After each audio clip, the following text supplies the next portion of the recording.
gonna just take you guys along on my day and show you how it looks when my husband is abroad.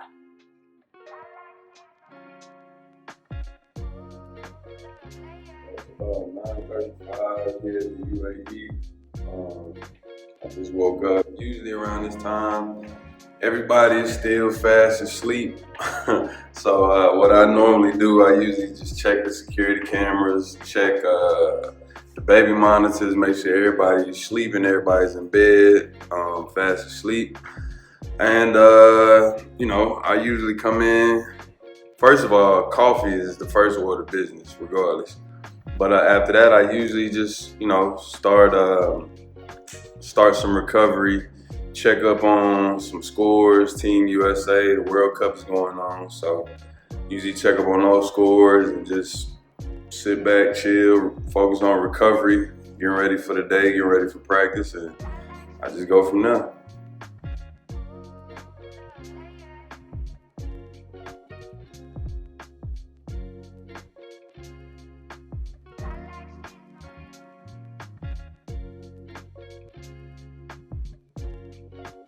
So from about 9 a.m. to about 2 p.m. is what I call the dead period. Nobody's up back home. A lot of times, like a lot of people don't know, my pops, he works night shifts for his job. So I usually just send him a text. I usually just send my dad a text and ask, like, are you working tonight? And I get on the phone with him. Just discussing the day, anything I missed, just current events. But I mostly just focus on recovery. I get on the couch, like I said, check with Team USA, sporting events, current events, see what I missed out on back home while I was sleeping, and just basically wait for, Allison to give me a text, let me know, she's up, just go from there. Good morning. It is about 6:30 a.m. and I am just getting my day started. I actually have been up for about 30 minutes, but when I first wake up in the morning, I lay in the bed for like 30 minutes and just scroll on my phone and text with my husband. He is in the UAE, which is 8 hours ahead of the US, so it's about 2:30 maybe in the afternoon for him.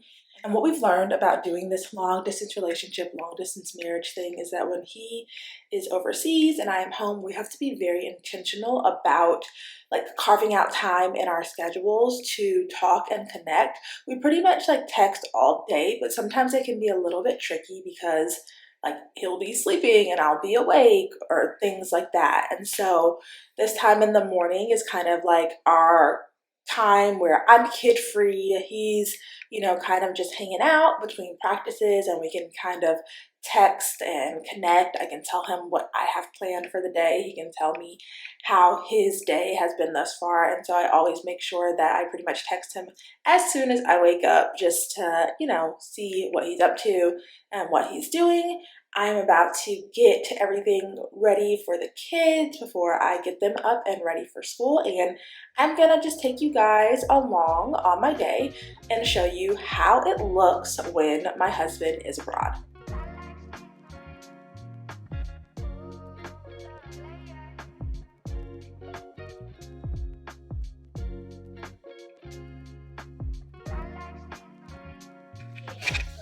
All right, so I finished the kids' breakfast. They're just having fruit and turkey bacon this morning because neither one of them are big breakfast people. You say good morning?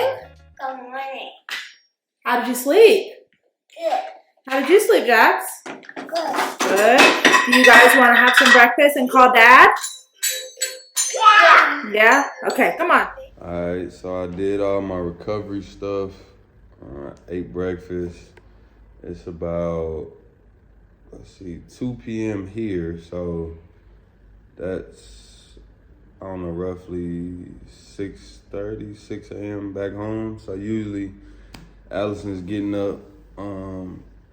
She's super organized, so we share a calendar. So I'm always abreast in the life and happenings of her, Harper, and Jackson. So I can always revert back to the calendar, kind of see what they have planned for the day, see what's on the agenda.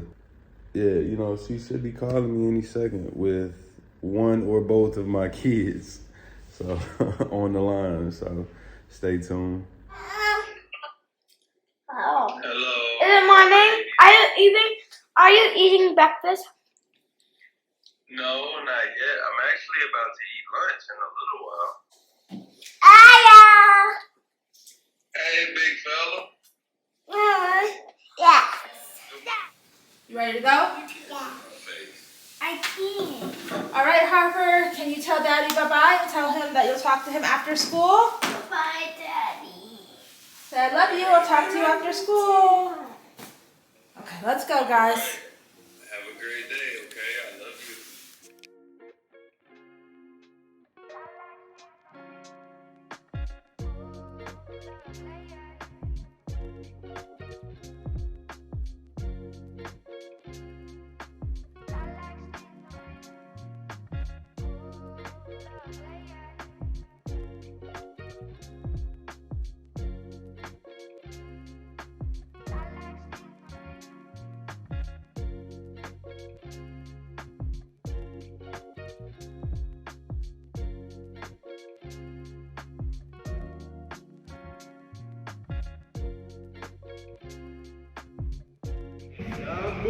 Let's go.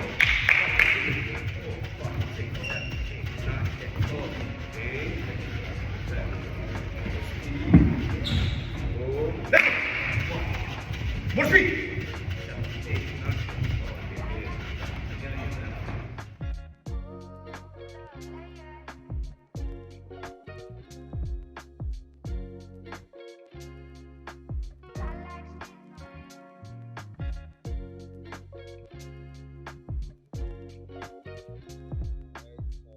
Parked in the parking garage. It's currently 9:38 p.m.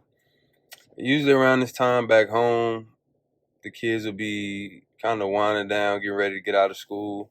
They usually give me a call on the ride back home, depending on the day. They may or may not. It depends on if they feel like listening to the Moana soundtrack or not. Today was a cool day though. We only had one practice. My overseas hoopers know how that preseason grind go, so I'm appreciative of that. Maybe in a later video, I can kind of give y'all like an in-depth view of what we do day to day in the facility. Um, Here in the UAE, they're very strict though on recording in public, which rightfully so. Everybody's entitled to their privacy, but um, it's a cultural thing. They're not as lenient as America, so it's kind of, I want to be respectful of their culture and kind of respect their privacy as well. But maybe in a later video, my teammates sign off on it. I can work something out and kind of show y'all a day to day. But everything cool right now. I'm about to just go in, kind of Uber Eats. I know my limits. I'm not a chef by any means. I stick to my strengths. I'm about to just go in Uber Eats and kind of kick back and chill and wait for one of my kids to call me on FaceTime.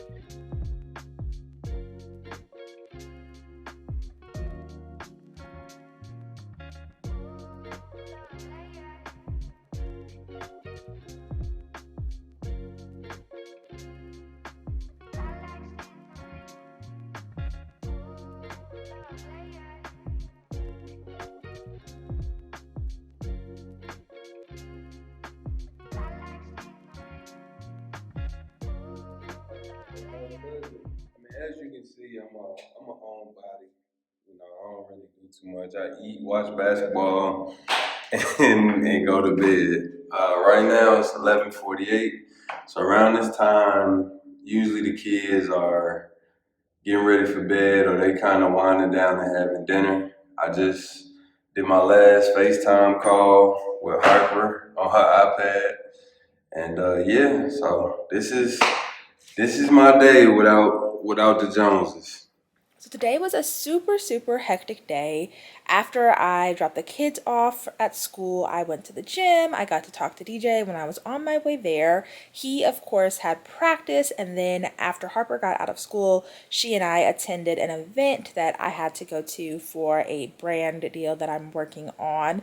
It was very busy, so DJ and I didn't get to talk quite as much as we usually did. We did still text throughout our day though, and Harper got to FaceTime with her dad when we were on our way home for the event to say goodnight before he went to bed. We have found that one of the keys to keeping our marriage strong, even when we are apart, is to basically involve each other in our days as we normally would if we were physically together. So what that looks like for us is syncing our calendars. Like, DJ can see when I have an event to attend or when the kids have swim practice or whatever, because we have a shared family calendar. That also looks like I said, texting almost constantly, and little things. Like when I was getting dressed for the event, I sent DJ a text like, hey, what do you think of this? Do you think this is appropriate to wear to this sort of event? And things like that, just to keep each other connected with, what we have going on. We find that if we basically still act like we're in the same country, even when we're not, in terms of involving each other in just those like little day-to-day decisions and maintaining our conversation, it goes a long way. These days of solo parenting can get super tough. Like I could not have made it through this day without having, family that was able to come in and stay with Jackson so me and Harper could attend the event and stuff like that. I'm definitely going to be sharing a little bit more about this solo parenting journey and how I stay afloat as a solo mama, when DJ is away. So be sure to look out for that. For us, long distance is definitely not ideal. It's not something that either one of us enjoy or look forward to. And we always like to keep in mind that, it's the best thing for our family right now, and it is short term. However, through our years of doing long distance, we have kind of figured out how to make it work. And so I wanted to just leave you guys with 3 tips for long distance relationships or long distance marriages in our case that have worked for us and have helped us to maintain a healthy marriage in spite of spending, a few months apart here and there. So number 1 is to find a schedule that works for you and your significant other given the different time zones. It can be really tricky to navigate sometimes when one person is 8 or 12 or even 13 hours ahead of the other. And so we find that, as soon as DJ gets overseas, we kind of figure out when in the day we are going to connect. We make sure that both of us are sleeping when we're supposed to be sleeping, so no one is staying up, all times of the night to connect with the other person. And we kind of get into a rhythm of like, okay, so, during this time of the day, you're free, I'm free, this is when we'll connect. And that just helps us to kind of make sure that we talk every day. Like for us, it's non-negotiable that DJ and I talk on the phone at least once a day, and that DJ and the kids FaceTime at least once a day. And of course, we still text almost constantly, but having that like kind of penciled into our calendar time where we're definitely going to connect goes a long way. And so it's really important that you find a schedule that works for you and try your best to honor that schedule. Of course, things happen. Like today was super hectic for me, but I still made sure that I connected with my husband. The second tip that I would offer would be to manage your loneliness. They say that idle time is the devil's playground, and I feel like that can definitely be true. I also just don't really like to stay like down in the dumps, focusing on the fact that I miss my husband and, just like being sad about it all the time. And so I found that filling my time with, activities for the kids, time with friends, even, work stuff goes a long way. DJ is similar. He fills his time mostly with basketball. He makes sure that during this time that we are apart, he gets into the gym. He spends extra time getting up shots and all of that stuff. But we both kind of have our own ways that we kind of manage our loneliness instead of just staying down in the dumps about the fact that we miss each other. And we've just found that that's really helpful. My friends have really stepped up to make sure that I'm not just out here bored and by myself, because it does get really lonely sometimes having my best friend and partner away. So I'm really, really thankful for my friends who have kind of stepped in to make sure that I am not, sitting over here crying alone all the time. And then DJ has also been really intentional on those days where he really misses us about getting out and about and exploring a little bit and things like that. And so definitely, if you are in a season where you are away from your significant other, try to manage your loneliness by filling your time with other things. Now, the third and final tip that I would like to offer is to make sure that your goals align. For us, long distance is never forever. We always have and always will have an end date in mind. And that's just always been really, really helpful for us to be able to say, okay, we're doing this for a month. Okay, 2 more weeks. Okay, 1 more week. Okay, 3 more days or whatever, just to know what the end date is. But even if you and your significant other don't have like a specific end date to when you will be back together like we are, just make sure that your goals align. Like if you don't want to do long distance forever, make sure that you kind of have an exit plan and a way that you are going to be able to, move to the same place or whatever, what have you, so that, this long distance thing won't be forever. This is definitely short term for me and my family. And no matter what, we always just try to remind ourselves that, this lifestyle isn't forever, and that this is really at this point a means to an ends for us, and that we are doing what is best for our family, and that the countdown is on because our end date is coming soon. Be sure to stay tuned because I have a lot of packing and Dubai content on the way that I cannot wait to share with you guys. Make sure that you're subscribed so you don't miss any of it. Thanks, guys.